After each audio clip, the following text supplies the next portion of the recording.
দিনের জন্য শহীদ হয়ে যায়। এই জন্য আল্লাহ পাক বলতেছে ওয়াল্লাযীনা আমানু, এ ঈমানদার, ঈমানটা যাচাই বাছাই হবে। ঈমানদার হালুয়া রুটি খানেওয়ালা ঈমানদার না, শুধু হালুয়া যেখানে আছে, রুটি যেখানে আছে সেইখানে আমি এখন ঈমানদার, আর হালুয়া রুটি নাই, আছে না নাই? কত রকমের মুসলমান দেখা যায়। ইন্নাল্লাহা ইউআইয়িদু দ্দীনা বিরাজুলিল ফাজির, বুখারী আলাইহি রাহমাহ বলতেছে আল্লাহ সুবহানাহু ওয়া তাআলা অনেক সময় কিছু ফাসিক ফুজ্জারকে দিয়া দ্বীনের কিছু কাজ করাবে, দ্বীনের কিছু কাজ দিবে, অথচ লোকটা ফাসিক, ফাজির, মুনাফিক। এটার রাওয়ায়াতটা বুখারী আলাইহি রাহমাহ বলতেছে উহুদের যুদ্ধে কিছুক্ষণ গমসান লড়াইয়ের পরে একজন সাহাবী এসে বলতেছেন, ইয়া রাসূলুল্লাহ, কাজমান নামীয় একটা লোক সে এমন বল বিক্রমের সাথে যুদ্ধ করতেছে, বলতেছে আমরা কেউ তার সাথে আজকে সওয়াবের দিক থেকে আগাইতে পারবো না, কারণ খুব গমসান লড়াই করতেছে, কাফেরদের মোকাবেলা করতেছে, তার তরবারির সাথে অনেক কাফের সব মাটিতে পড়ে গেল, সে অনেক সওয়াব। আল্লাহ রসুলের কাছে আইসা একজন সাহাবী বর্ণনা দিতেছে, রসুল যখন শুনেছেন, তার নামটা নিয়ে যখন বলা হয়েছিল, সে এমন ভাবে লড়াই করতেছে, রহমতে দো আলম সাথে সাথে বললেন ওহুয়া মিন আহলিন নার, এই লোকটা জাহান্নামী। কে রে বাবা, বুঝতেছেন কথাটা? এত ভাবে যুদ্ধ পরিচালনা করতেছে, রসুল তো খুশি হবেন দ্বীনের জন্য এইভাবে, কিন্তু সাথে সাথে রসুল তার নাম শোনার পরে বলল সে জাহান্নামী। রসুল যখন কোন ব্যক্তির জাহান্নামী শব্দ ব্যবহার করা হয়, এর জান্নাতি হওয়ার কোন সুযোগ আর হবে না। وَمَا يَنْطِقُ عَنِ الْهَوَىٰ إِنْ هُوَ إِلَّا وَحْيٌ يُوحَىٰ, আমার রসুল নিজের থেকে বানাইয়া কোনো কথা বলেন। রসুল যেহেতু বলছেন তাকে জাহান্নামী নিচ্ছি, কারণ আছে না নাই? ওই সাহাবী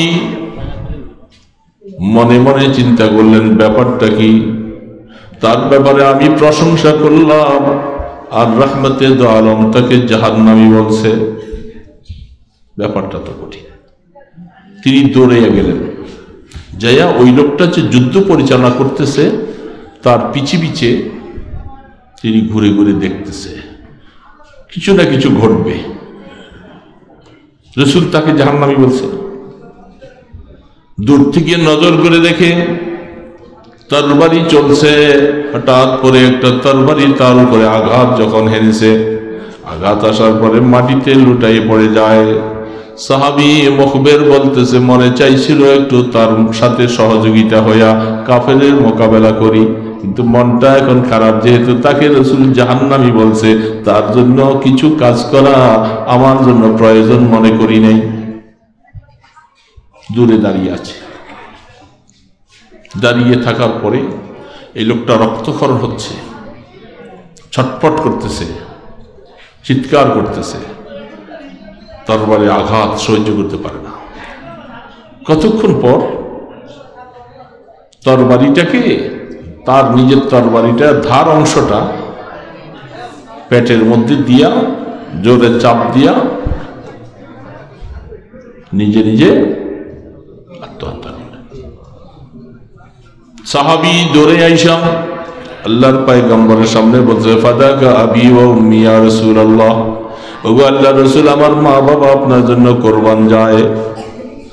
যার সম্পর্কে আপনি একটু আগে বলতেছিলেন কাজমান, সে জাহান্নামী, আমি বুঝতে পারি নাই, এখন দেখি সে এই কাজটা করছে। ওই সময় আল্লাহ রসুল বলেন,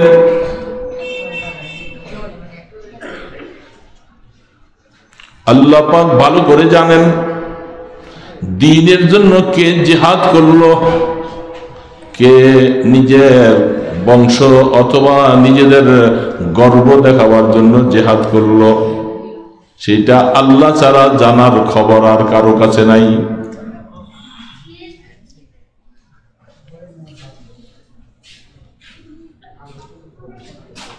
এই কথাটা বলার পরে রাসূল বলতেছেন, এ আমার সাহাবারা শুনে রাখো, ভয় লাগে আমার উম্মতের মধ্যে এমন অবস্থা তখন হয়ে যাবে, সকালবেলা ঈমান, বিকালবেলা তুমি ঈমান হারা,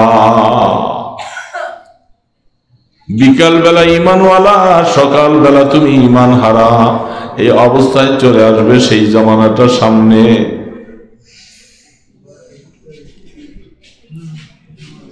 আল্লাহ সুবহানাহু ওয়া তাআলা জানেন কি জিহাদের ময়দানে আল্লাহর জন্য জিহাদ করতেছে। যারা আমরা এখানে বসে আছি, আমাদের দিলের খবর জানার মতো অধিকার কারো নাই? আছে? দিলের খবর জানেন একমাত্র আল্লাহ। আল্লাহ ছাড়া কেউ জানে না কে কোন মাকসাদে কি কাজ করতেছি, সব কিছু জানেন আমার আল্লাহ। এই জন্য আল্লাহ সুবহানাহু ওয়া তাআলা তিনি এই অবস্থার মধ্যে রাখবেন ওই কাজমান নামীয় লোকটা সম্পর্কে মুহাদ্দিসিনে কেরাম লম্বা তাকরীর লিখেছেন। শুধু আত্মহত্যা, এখানে প্রশ্ন চলে যায় যে আত্মহত্যা করলেই কি সে খালিদিনা ফিহা, চিরজীবনের জন্য জাহান্নামী হবে কিনা, এই নিয়ে বহুত ইখতিলাফ মুখতালিফি।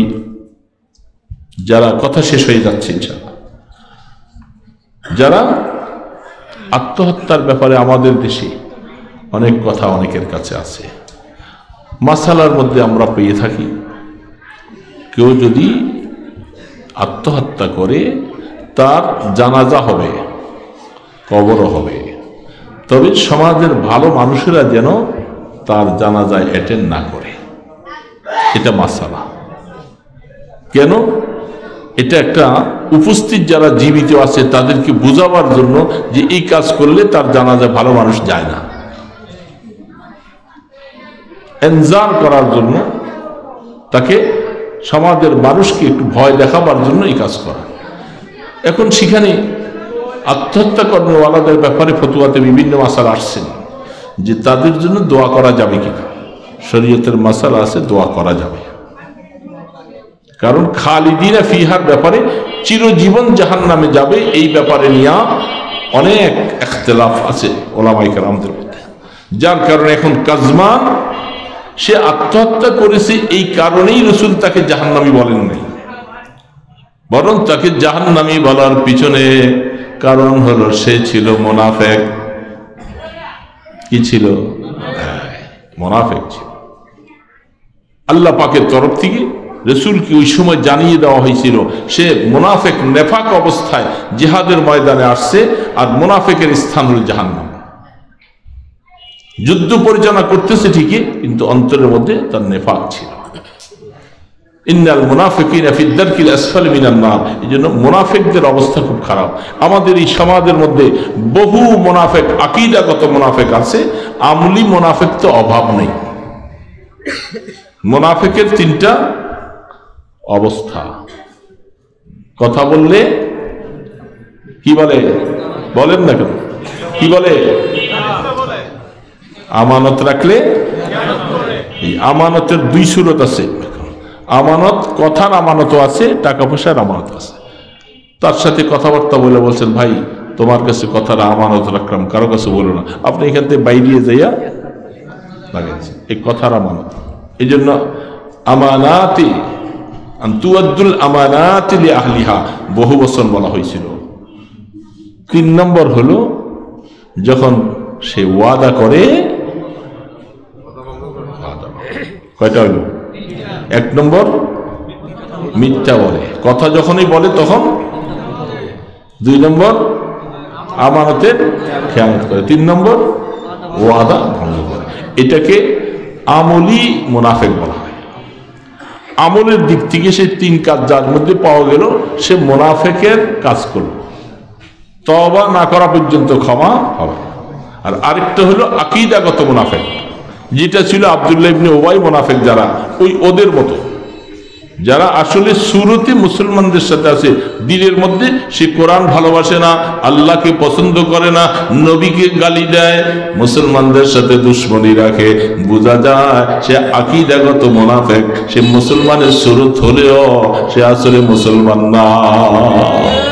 এরকম যারা মুনাফিক তাদের ঠিকানা ডাইরেক্ট জাহান্নাম। আর আমলি মুনাফিক যারা, এদেরকে সুযোগ দেওয়া হবে, তওবা করলে মাফ হয়ে যায়, কবিরা গুনাহ করেছে। এই সমাজের মধ্যে এরকম বহু মুনাফিক আছে, আকীদাগত মুনাফিক অনেক আছে। আমরা আল্লাহ পাকের কাছে দোয়া করব, আল্লাহ আমাদেরকে আকীদাগত মুনাফিক এবং আমলি মুনাফিক দোনো সুরত থেকে যেন আল্লাহ আমাদেরকে হেফাজত করেন। আল্লাহ পাক তার কোরআনকে হেফাজতের জন্য যে সমস্ত দায়িত্ব নিয়েছেন, কোরআনের সাথে আমাদের মহব্বতের সম্পর্কটা ঠিক আল্লাহকে যদি মহব্বত করি তাহলে আল্লাহর কোরআনেরও পাশাপাশি, কোরআন হেফাজতের পাশাপাশি হাদিসকে সংরক্ষণ রাখারও জিম্মাদারি। এগুলি বলার দরকার নেই, এখন বলবো না, কথায় শেষ। হাদিস সংরক্ষণ করে রাখারও ওয়াদা এই আয়াতের দ্বারা আছে। এই জন্য মুসলমান ভাইরা, আল্লাহ রসুল সবসময় আল্লাহর কাছে চাইছেন, আল্লাহ আমি আপনার মহব্বত চাই। আল্লাহুম্মা ইন্নী আসআলুকা হুব্বাক, আপনার মহব্বত চাই। কার মহব্বত? এই মহব্বতের ধরন আছে বিভিন্ন রকমের, ব্যাখ্যা যাব না ওইদিকে। যে মহব্বত আল্লাহকে, আল্লাহর মহব্বত চাই, ওয়া হুব্বা মান ইউহিব্বুক, যারা আল্লাহ আপনাকে মহব্বত করে। এই যারা মধ্যে একেবারে নবীজির থেকে নিয়ে সাহাবাই কেরাম থেকে নিয়ে যত আল্লাহওয়ালা নেক বুজুর্গ যত আছেন, যারা আল্লাহকে মহব্বত করে, আমরা তাদের মহব্বত চাই না? কারণ ওই পথে না চললে আমি আপনার আল্লাহর মহব্বত অর্জন করতে পারবো না। ওয়াল আমাল আল্লাযী ইউবাল্লিগুনি হুব্বাক, ওই সমস্ত কাজ যে কাজগুলি করলে আপনার মহব্বত পাওয়া যাবে, সেই কাজগুলির ব্যাখ্যায় অনেক। এই যে মাহফিল, এটাও আল্লাহর মহব্বতের একটা ক্ষেত্র। দাওয়াতের কাজ করা, তাবলীগের কাজ করা, এটা আল্লাহর একটা মহব্বত পাওয়ার বিষয়। মাদ্রাসা হেফাজত করে রাখা, মসজিদের মধ্যে যাতায়াত করা, মসজিদ সংরক্ষণ রাখা, টুপির হেফাজত হওয়া, দাড়ির হেফাজত হওয়া, দ্বীনের সমস্ত কাজগুলি হেফাজত হওয়া, যত কাজ আছে, ওয়াল আমাল আল্লাযী ইউবাল্লিগুনি হুব্বাক, এগুলাকে আপনার মহব্বতের পাত্র বানাবে। এগুলি সবকিছুর মহব্বত আমার অন্তরে দান করো। এই জন্য ইমানদার ভাইরা, আল্লাহ সুবহানাহু ওয়া তাআলার মহব্বতের পাশাপাশি শুধু বসে আল্লাহ আমি তোমাকে ভালোবাসি, তোমার মহব্বত করি, কিন্তু সামনে রাসূলের দ্বীন, আল্লাহর দ্বীন সব মিটে যায়, আর আমি বলতেছি আমি না, এটা ভালোবাসা হলো না। এই ভালোবাসা বাস্তবে নয়। ভালোবাসা ওরকম হতে হবে যেমনটা সাহাবায়ে কেরাম ভালোবাসছিলেন, জীবন দিয়েছেন।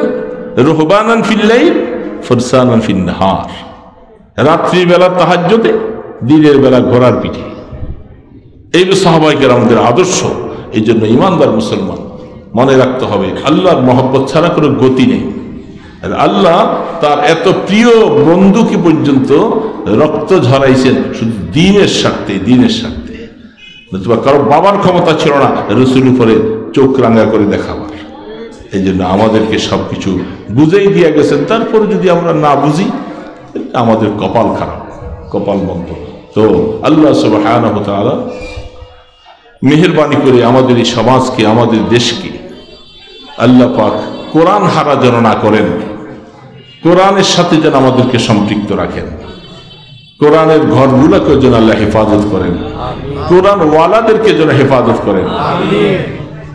যারা কোরআনকে ভালোবাসবে তাদের সাথে যেন আমাদের বন্ধুত্ব হয়ে যায়। আল্লাহ তাবারক ওয়া তাআলা মেহেরবানি করে এই দেশের জন্য যেন এই সমস্ত কাজগুলি দয়া করে মেহেরবানি করে কবুল করেন। যারা কোরআনের বিরুদ্ধে যায় তাদেরকে যেন আল্লাহ পাক বুঝ দেয়, খবরদার কোরআনের বিরুদ্ধে যাইও না, গেলে তোমার ব্যাপারে আমি আল্লাহ কিন্তু পানিশমেন্ট দিব কঠিনভাবে। তাদেরকেও যেন আল্লাহ পাক কোরআনের বিরোধিতার থেকে ফিরে থাকার তৌফিক দান করে। দোয়া। জি জি। আমাদের কিছু আমাদের খানকার থেকে আমাদের কিছু আছে একটা কিতাব, এটা মামুলাত বলা হচ্ছে। এখানে মুনাজাতে মকবুল থানভী রহমতুল্লাহ আলাইহির, এটা বিভিন্ন জায়গায় আছে বিক্ষিপ্ত। হিজবুল বাহার শাহ ওলিউল্লাহ মুহাদ্দিস দেহলভী রহমতুল্লাহ আলাইহির রচিত তার সনদের সাথে।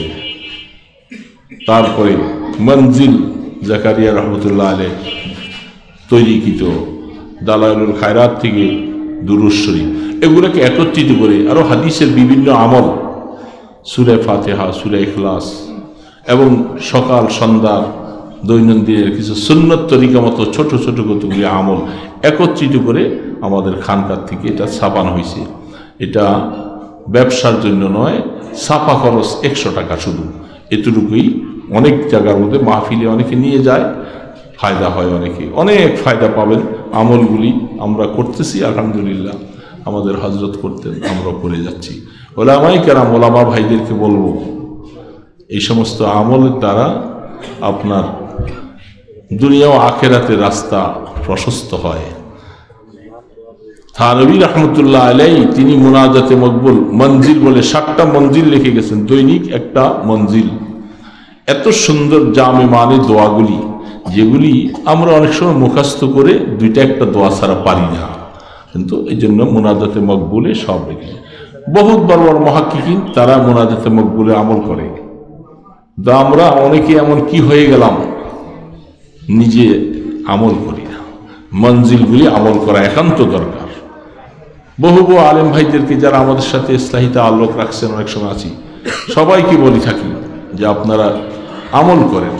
সারা দিনের ভিতরে সকালবেলা ইশরাকের পরে 10 থেকে 15-20 মিনিটের ভিতরে 3টা আমল হয়।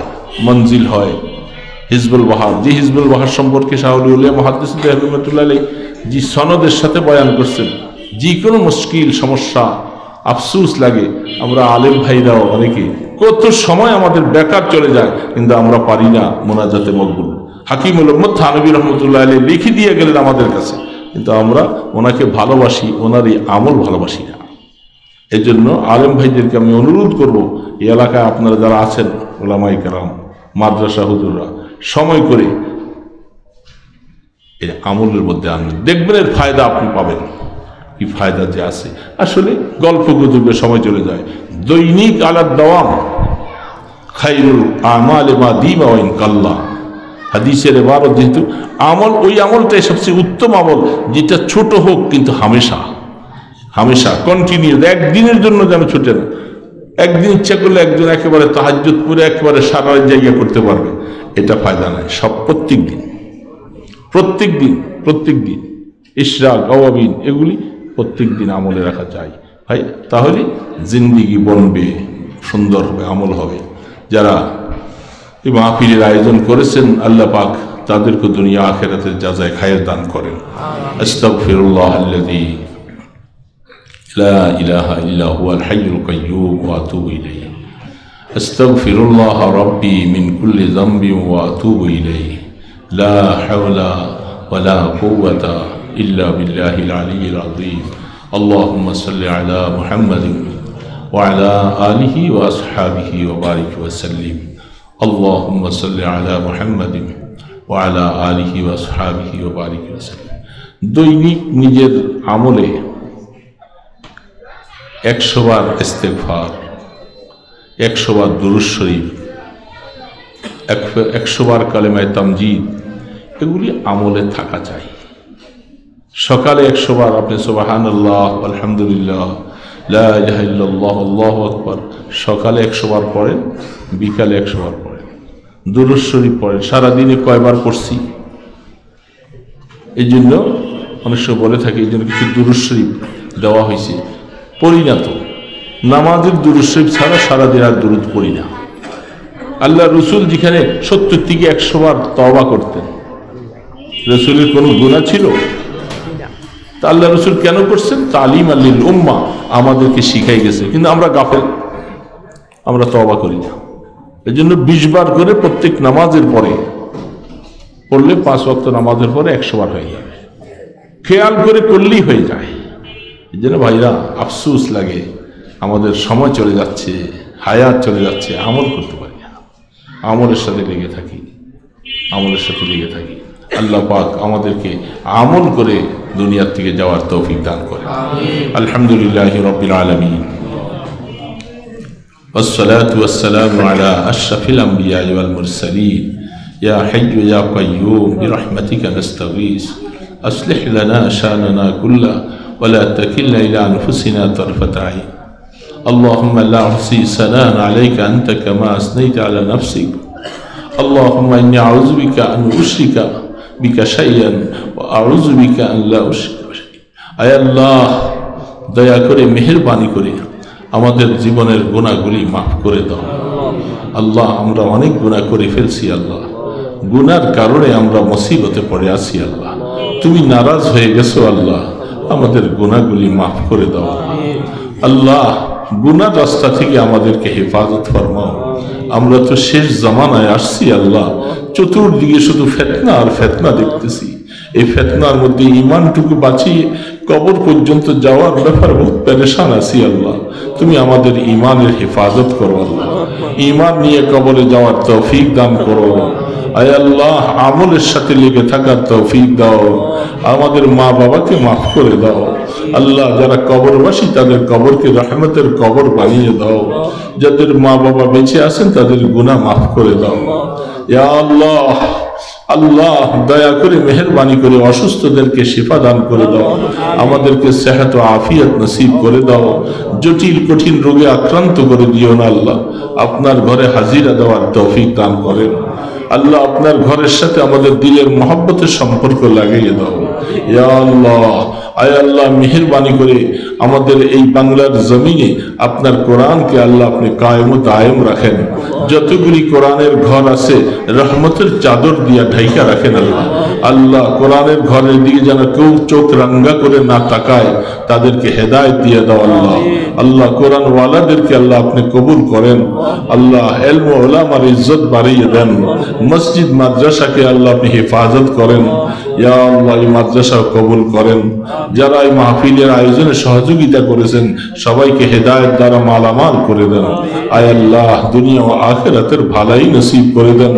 দুইটা ছেলে হাফেজে কোরআন হয়েছে আল্লাহ, তাদেরকে আলেমে হক্কানি রব্বানি বানার তৌফিক দান করেন। পুরা মহল্লার মধ্যে আপনি খায়রে বরকত নাজিল ফরমান, গজব থেকে হেফাজত করে নেন ইয়া আল্লাহ। মেহেরবানি করে এই মাহফিলকে ভরপুর কামিয়াবি নসিব করে দেন। আমাদের যে কথাগুলি আলোচনা বলা শোনা হলো আল্লাহ দয়া করে মেহেরবানি করে আমল করার তৌফিক দান করেন ইয়া আল্লাহ।